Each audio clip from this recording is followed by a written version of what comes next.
There's something moving in your life right now, quietly, almost imperceptibly.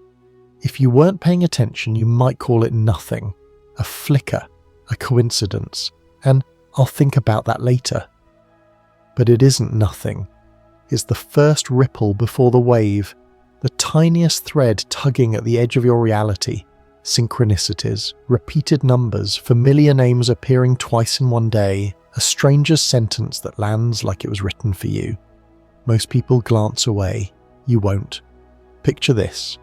You're walking through a forest path, sunlight flickers, somewhere above leaves chatter, and then silence. The birds go quiet. The air thickens. You can't explain it, but you can feel it. Something is about to break open. That's where you are right now. You're standing in the stillness before the sky pours. You're in the eye of a personal storm, but this one is about to reroute in your favour. People miss this moment because they're busy cataloguing what's going wrong. They search for proof they're behind. They rehearse their disappointments, and in doing so, they step right over the universe's trail of breadcrumbs. You're here, watching this at the exact minute you were meant to, not because of luck, because you're ready to notice. What I'm about to map out isn't wishful thinking or mystical fog. It comes from watching people cross their threshold, from almost to landed. There are patterns, they're consistent, and once you learn them, you can't unsee them. More importantly, you can partner with them. Let's lay out the sequence stage by stage so you know where you are and how to move through what comes next. Phase 1. The clearing breakthrough never arrives into a crowded room. It makes space first. This is the part nobody likes because it masquerades as loss. A relationship that once fit starts to loosen. A plan that looked perfect suddenly feels heavy. That old identity you wore like your favourite jacket begins to itch. It's tempting to label this as failure, but look closer. You're not breaking down, you're breaking pattern. Life is pruning. What cannot carry you forward will not go with you. Common signs in the clearing. You feel oddly uninterested in things you used to chase. You're drawn to clean, sort and simplify. Closets, calendars, conversations. No becomes easier to say even if it surprises you. Long-held beliefs start to sound like someone else's voice. Micro-action. Whisper thank you under your breath each time something releases. Gratitude punctuates the ending and makes room for the beginning. Reframe. The clearing isn't punishment, it's preparation. Phase 2. The amplifier. After space opens, volume rises. Not the world's volume, yours. Emotion sharpen, intuition quickens. A throwaway sentence from a podcast hits you like a personal letter. Dreams feel vivid and unskippable. Your inner narrator swaps from maybe to pay attention. It can feel like you're too sensitive right now. You're not, you're tuned. What you might notice, a problem you've wrestled with for months, suddenly reveals a simple hinge you can turn. Random encounters feel curated. Books find you. Videos just happen to answer the question you didn't know how to ask. These are not accidents. They're alignments, like runway lights appearing one by one in the fog. Micro-action, carry a notes app or small card, capture phrases, ideas, names and nudges. Don't evaluate, collect. Your future self will connect them faster than you think. Phase 3. The sneak peeks. Before the full breakthrough arrives, you get previews, little promos of what's coming. A client you admired reaches out first. A small check lands from an unexpected source. You speak up once, and someone says, "I needed to hear that." A morning arrives where you feel ready, not perfect, ready. Sneak peeks aren't the destination, they're conditioning. You're building capacity, emotional, mental, logistical, to receive and hold what you've asked for. Watch the reflex. The old you might say it's just a fluke. Don't swat away your foretastes. Let them land, celebrate them. The nervous system learns through repetition and acknowledgement. Micro-action. Set a proof folder, phone or desktop, screenshots, notes, receipts, comments, anything that confirms it's happening. On tough days, scroll this folder. It is your antidote to amnesia. Phase 4, the gatekeeper test. Every threshold has a guardian. This isn't cosmic bureaucracy, it's integration. Right before the door swings wide, life presents a situation tailor-made to test the muscles you've been building. Will you speak truth when silence would be safer? Will you choose long-term alignment over short-term applause? Will you wait one more beat when your ego wants to sprint? The test rarely arrives with a label. It shows up disguised as an ordinary Tuesday. How to recognize it in real time? It feels familiar, but you sense an invitation to respond differently. The stakes feel just high enough to make you sweat. Choosing the new behavior feels clean, even if it's hard. Pass or fail isn't moral, it's directional. If you wobble, you'll get another shot. But when you meet the test with the qualities you've been cultivating, courage, faith, patience, congruence, something unmistakable clicks. You feel it. The ground under your feet changes texture. Micro-action. Before you reply, decide, or post, ask, which choice is made by my future self who already lives the result I want? Choose like them. Phase 5, the cascade. When you integrate, momentum compounds. Opportunities begin to link arms. The email you answered last week introduces you to the partner you meet tomorrow who opens the door next month. You'll swear someone arranged the timing. They did. You did. Here's the part people miss. The real cascade isn't external. It's internal. You stop chasing and start attracting, not because you manifested harder, but because your identity updated. Your choices, standards, language, and boundaries now sing the same note.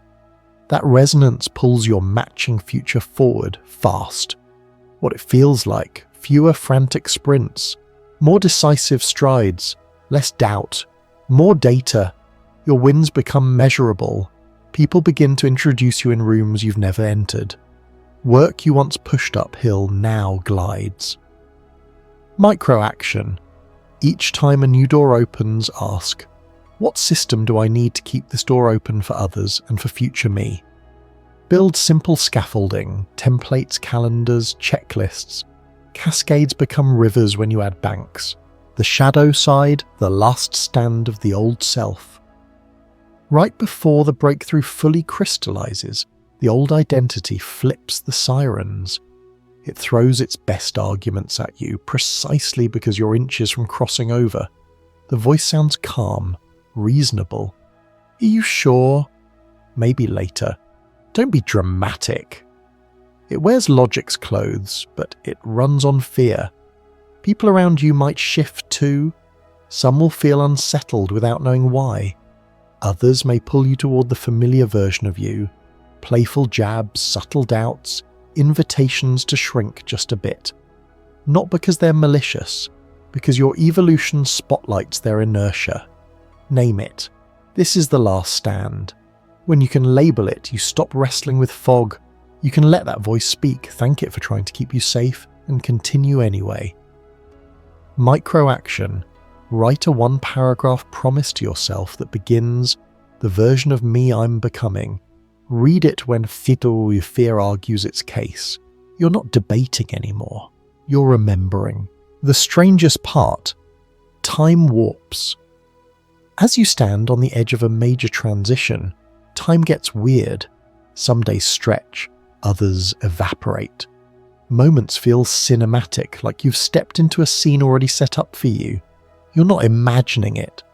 You're living between two timelines, the one where you're still becoming, and the one where you've already arrived. The warp gives you time to integrate the role you asked for so that when the calendar catches up, you're ready to play it. Micro-action. When time feels syrupy or sped up, slow your breath. Inhale for 4, exhale for 6, repeat 5 times.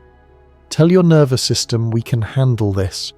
Then take one grounded action that your future self would consider obvious. The magnet effect. You'll notice new people entering your orbit, aligned, generous, solutions first. Your conversations go deeper faster. Your sentences become cleaner. Decisions require less debate. That's not ego, that's coherence. Your frequency is stabilized and it's signaling. People who match it hear you without you needing to shout. Micro-action, practice tiniest generosity, make an intro, send a quick voice note, share a template. The magnet strengthens by giving what you wished someone had given you 6 months ago, where you are right now. If this is resonating, if your body is nodding before your mind finishes a sentence, don't overcomplicate it. You're not stumbling across this message by accident, you're finding it at the right altitude. The signs are present. The clearing and the amplification, the previews, the test at the threshold, the first drops of the cascade. None of it is random. It's one choreography designed to evolve you into the person who can hold what you asked for with grace. Key truth: your victory isn't arriving despite the stumbles, it's arriving because of them. Every near quit taught your legs how to lock in. Every detour showed you a tool you'll need on the main road. Every not yet preserved your energy for a bigger yes. How to partner with the process. Right now, here's your simple, repeatable playbook. Keep it visible. 1. Name the phase morning check-in. Today, am I clearing, amplifying, previewing, testing, or cascading? Naming drops you into the right behavior for the moment you're in. 2. Reduce friction by 20%. Don't try to become a new person overnight.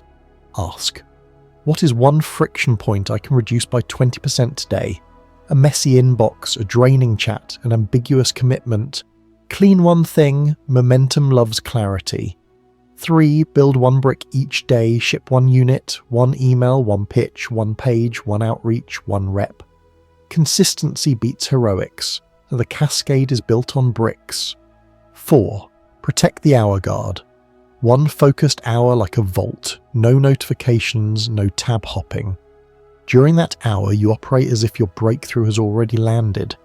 Make decisions from that identity. Work like they work. 5. Celebrate evidence. Put 3 wins in your proof folder daily, no matter how tiny. The nervous system needs receipts. You're training your perception to spot open doors. 6. Answer the gatekeeper. When the test arrives, ask the one-line question: which choice shrinks me and which choice stretches me into the future I'm building? Then choose stretch, with kindness and composure. 7. Tend your people, keep your circle honest and clean. You don't need an army, you need alignment. Thank those who support your becoming, gently limit exposure to voices invested in your past. What if resistance spikes? Expect it, respect it, transmute it. When doubt says, this is delusional, you say, this is different. Then point to a proof artifact. When fatigue says, not today, you say, one brick, then lay it. When comparison says, you're behind, you say, different race, different pace. Then return to your hour. When perfection says, it has to be flawless, you say, it has to be shipped. Then release V1. Your job is not to eradicate resistance. Your job is to keep moving while it talks. The moment you'll recognize. There will be a snap, more but seismic, when you realize you're not performing a new identity anymore. You're inhabiting it. You'll catch yourself declining an offer you would have grabbed last year and feel calm. You'll notice that the conversation you were once afraid to have now feels natural and kind. You'll see your name in a place you used to dream about, and it will feel both surreal and earned. That's the cascade doing what cascades do, turning drips into a river. Before you close this video, make one promise to yourself, out loud if you can. I will not step back into a smaller version of me just because the doorway into the larger one asks me to pause, breathe, and walk through with intention.